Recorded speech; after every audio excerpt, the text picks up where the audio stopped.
Ezra membuka kitab itu Ya. di depan mata seluruh umat karena ia berdiri lebih tinggi dari semua orang itu. Ya. Mohon di stop dulu. Ezra membuka kitab itu. Iya, shalom teman-teman semua dimanapun kita berada pada saat ini. Kiranya kita semua tetap berada dalam keadaan sehat dan apapun yang merupakan aktivitas kita sepanjang hari ini, kiranya Tuhan Yesus memberkati. Dan kembali berjumpa lagi di channel kita ini, yaitu Zemayanes Chin. Terima kasih buat teman-teman semua dan juga para sahabat yang sudah mendukung perkembangan channel ini dengan setia.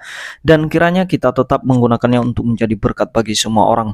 Nah teman-teman, pada video kali ini saya akan menanggapi di mana seorang ustadz yang bernama Ipung Atria, dia mengutip ayat Alkitab dan kemudian dia menjelaskan ayat itu kepada seorang calon mualaf, dan dia mengklaim bahwa dalam ayat itu merekalah yang sudah melakukannya, yaitu agama mereka telah melakukan apa yang tertulis dalam ayat tersebut. Nah teman-teman, sebelumnya mari kita simak dulu videonya yang berikut ini. Bisa buka Alkitab. Buka di Nehemia pasal 8 ayat 6. Ya.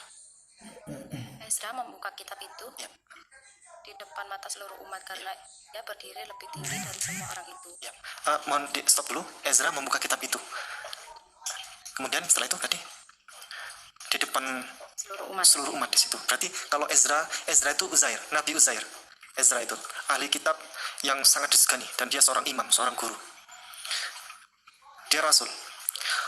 Ezra membuka kitab itu di depan seluruh umat. Berarti Ezra sebagai apa di situ? Umat. Enggak. Dia membuka kitab di depan seluruh umat. Ada Ezra di situ sendiri. Dia membuka kitab, kemudian di depannya ada umat. Dia sebagai apa di situ? Berarti pengkhotbah ya. Oke, lanjut. Kemudian karena dia berdiri lebih tinggi ya dari umat, berarti dia berkhotbah di situ. Dia berdiri lebih tinggi dari semuanya. Oke, lanjut. Pada waktu ia membuka kitab itu, semua orang bangkit berdiri. Pada waktu membuka kitab itu dia berkhutbah. Lalu para hadirin jemaat itu semuanya bangkit berdiri. Kalau di Islam itu pernah tahu ada qomat nggak? Allahu Akbar, Allahu Akbar, asyhadu an la ilaha illallah. Itu waktunya beribadah. Waktunya sholat. Berdiri semuanya. Lanjut. Lalu Ezra memuji Tuhan, Allah yang Maha Besar, dan semua orang menyambut dengan amin. Stop. Lalu Ezra mengucapkan Allah yang Maha Besar. Tahu tidak kalau di Islam itu Allah yang Maha Besar itu apa? Kurang tahu. Allahu Akbar. Allahu Akbar itu artinya Allah yang Maha Besar. Jikalau sholat orang Islam itu Allahu Akbar, itu artinya Allah yang Maha Besar. Kemudian jemaat di situ belakangnya mengucapkan amin. Lanjut. Sambil mengangkat tangan, kemudian mereka berlutut. Sambil mengangkat tangan. Setiap gerakan sholat itu ada gerakan mengangkat tangan begini. Allahu Akbar. Sami'allahu liman hamidah. Lanjut. Mereka berlutut dan sujud menyembah kepada Tuhan dengan muka sampai ke tanah. Berlutut dan bersujud hingga muka sampai ke tanah. Ada satu agama yang mengajarkan kalau beribadah itu berlutut itu rukuk. Rukuk itu posisi 90 derajat begini. Dan semua itu Islam yang melaksanakan. Yesus berdoa dengan mengangkat tangan. Umat Islam kalau berdoa mengangkat. Nah, perhatikan Yesus sebelum kalimat masuk ke bait terakhirnya Allah berwudu, kepada si Yawai cuci ini muka, ya, yang membasuh merupakan tangan, calon mualaf. Saya cuci kurang kaki dan tahu sebagainya. apakah dia Kami benar-benar umat Islam juga seorang calon mualaf atau apakah dia benar-benar seorang Kristen. Nah, jadi itu dia videonya teman-teman ya. Lucu ya, Ustadz Ipung Atria ini ketika dia mengutip ayat dari Alkitab dan kemudian dia menjelaskan kepada seorang calon mualaf. Saya kurang tahu apakah calon mualaf ini benar-benar memang dia berlatar belakang agama Kristen atau memang dia sejak lahir sudah agama Islam. Saya kurang tahu. Tetapi yang mau saya tanggapi di sini apa yang merupakan klaim dari Ustadz Ipung Atria ini ketika dia mengatakan bahwa apa yang tercatat di dalam ayat Nehemia itu merupakan gerakan sholat ya, dan yang melakukan itu adalah umat Islam katanya. Nah teman-teman, inilah akibatnya kalau seorang ustadz membahas kitab yang bukan kitabnya, yang bukan keyakinannya. Jadi akibatnya blunder. Jadi tidak tahu apa-apa. Dia menafsirkan seenak jidatnya atau seenak perutnya saja. Nah, teman-teman, yang pertama yang mau saya sampaikan ketika Ipung Atria ini mengatakan bahwa Ezra merupakan seorang nabi, yaitu merupakan tafsiran yang liar yang tidak sesuai dengan ayat Alkitab. Mungkin di dalam kitab mereka mengatakan bahwa Nabi Uzair yang dimaksud itu adalah Nabi Ezra, tetapi kalau kita perhatikan baik-baik, sekalipun mirip ceritanya teman-teman antara Nabi Uzair dengan Ezra ini, tetapi kita bisa pastikan bahwa itu merupakan orang yang berbeda. Karena Alkitab tidak pernah mencatat bahwa Ezra itu adalah seorang nabi atau seorang rasul. Nah, itu kesalahpahaman mereka terhadap ayat yang mereka baca tadi. Sedangkan Ezra dalam Alkitab itu dikatakan sebagai seorang imam. Dan kemudian masalah pembacaan kitab teman-teman. Mari kita lihat kembali di dalam Nehemia 8 ayat 5 sampai 6. Begini firman Tuhan teman-teman. Ezra membuka kitab itu di depan mata seluruh umat. Nah teman-teman perhatikan, Ezra membuka kitab. Bukan kitab yang lain yang dibuka oleh Ezra. Kenapa Ezra membuka kitab itu? Karena hukum-hukum Allah, khususnya hukum Allah yang ditulis di dalam kedua loh batu itu atau kitab Taurat teman-teman, itu dibacakan di hadapan seluruh umat atau di depan seluruh umat. Nah, jadi ketika mereka melaksanakan ibadah itu, maka kitab yang mereka baca adalah kitab Taurat atau hukum-hukum Tuhan, bukan kitab yang lain. Nah, dan kemudian yang perlu kita perhatikan bahwa Allah yang disembah oleh orang Israel pada zaman Ezra itu adalah Allah yang bernama YHWH, yang dimana nanti nama itu diberikan kepada Yesus Kristus karena Allah telah datang dalam rupa manusia.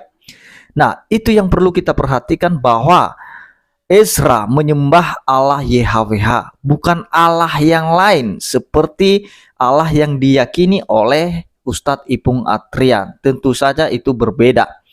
Nah, dan kemudian di dalam kalimat selanjutnya di ayat 5, karena ia berdiri lebih tinggi dari semua orang itu, pada waktu ia membuka kitab itu, semua orang bangkit berdiri. Dan di dalam ibadah itu teman-teman, ada yang namanya pembacaan kitab.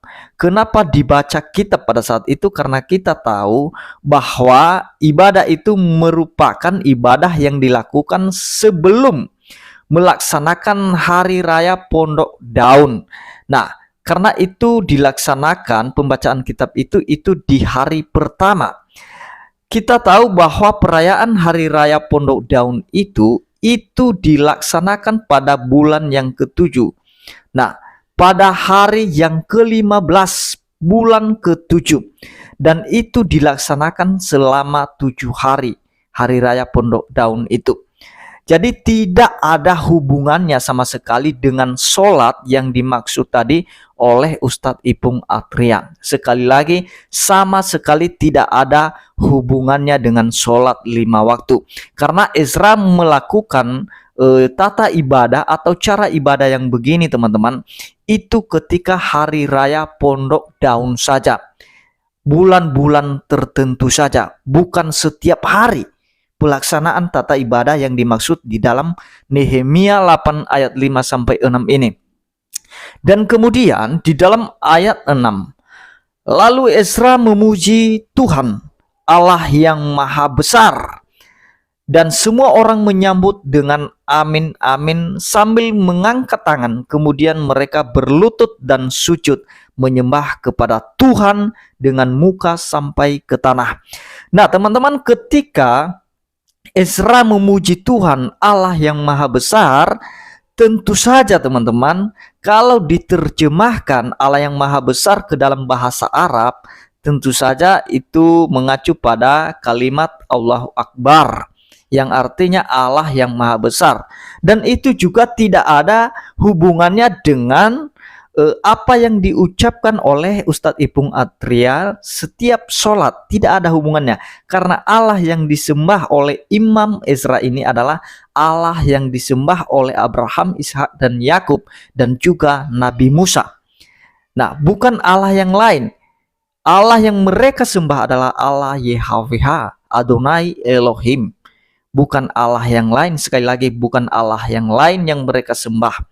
Dan semua orang menyambut dengan amin amin sambil mengangkat tangan. Kemudian mereka berlutut dan sujud menyembah kepada Tuhan dengan muka sampai ke tanah. Ketika mereka berlutut dan sujud menyembah kepada Tuhan mereka, khususnya orang Israel ini teman-teman, artinya mereka bersyukur. Itu merupakan ekspresi mereka di mana Allah telah memberkati ladang mereka, gandum mereka.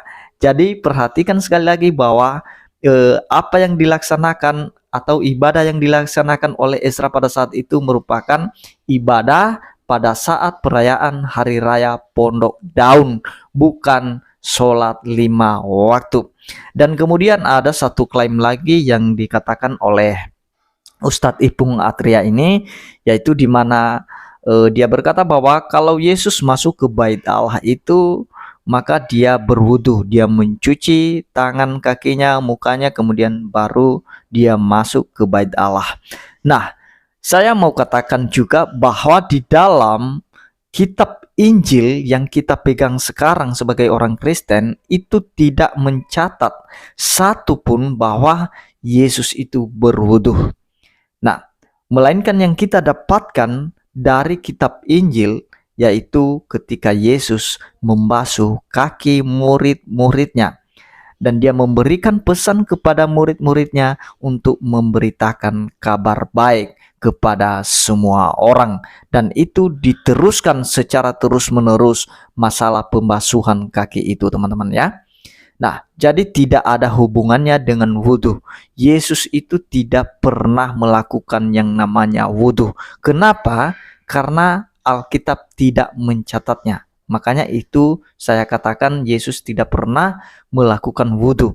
Kalau kita lihat ketika Yesus masuk ke bait Allah, itu tidak pernah ada satu ayat pun yang mengatakan sebelum Yesus masuk bait Allah, maka Yesus terlebih dahulu mencuci kaki, tangannya, mukanya, barulah dia masuk ke bait Allah. Tidak ada literatur manapun itu yang mengatakan demikian.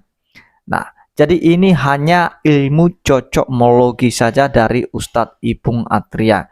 Dan itu akibatnya kalau orang mengelabui mata orang yang dimana itu merupakan calon mualaf tadi teman-teman.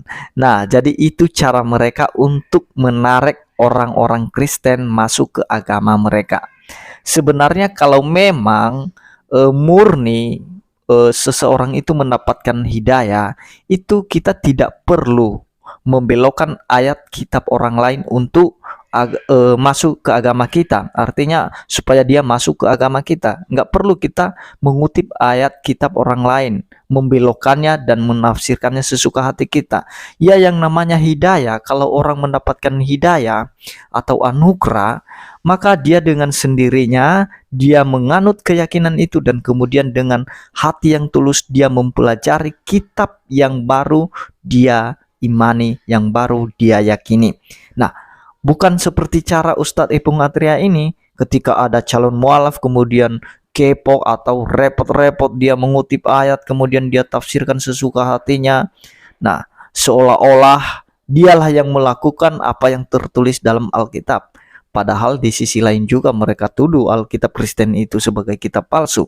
Tetapi pada lain hari nanti mereka kutip juga.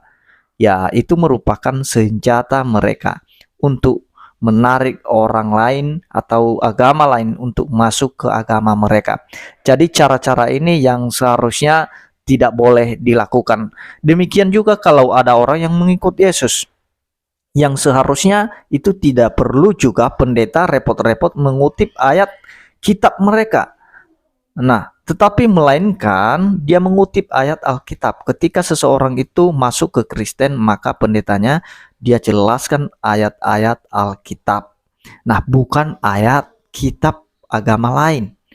Nah, jadi sekali lagi teman-teman, memang dari awalnya iblis juga pernah melakukan hal yang demikian ketika Adam dan Hawa di dalam taman, dan iblis memodifikasi firman pada saat itu sehingga Adam dan Hawa jatuh ke dalam dosa. Dan juga pernah iblis mencoba mengutip ayat ketika dia mencobai Yesus. Jadi hati-hati teman-teman kalau ada seseorang mengutip ayat dan kemudian menjerumuskan kita bagaimana kita meninggalkan keyakinan kita. Jadi perlu hati-hati, perlu waspada, belajarlah Alkitab dengan benar. Kalau ada yang tidak mengerti, tanyalah kepada ahlinya. Jangan tanya kepada orang yang tidak mengerti apa-apa.